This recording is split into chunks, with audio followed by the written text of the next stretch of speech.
Today I'm going to be teaching you how to make a passport size photo in Photoshop. So it's actually super easy. All you're going to want to do is make sure you know the size of your passport. Not all passports are the same.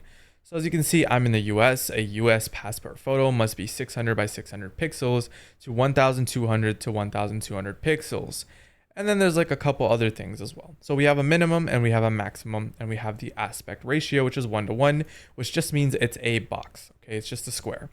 They want a file type as JPEG, and they have a limitation to file size. What I would personally do is I'd just take the high res option. Okay, what you're going to want to do is hit File, New, and then here you get to select some things. And so what we're going to be taking away from this is we want the 413 right over here on the width. So 413. And then what we're going to want is 531. Oh wait, that's the normal dimensions.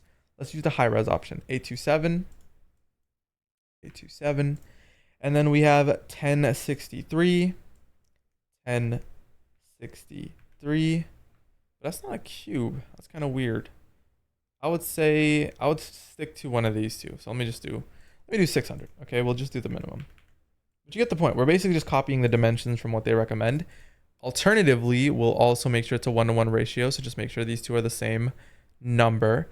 Then the resolution, you can probably keep it as default. It says 300 DPI though. So if you do want to copy that, you can. But yeah, it's kind of up to you.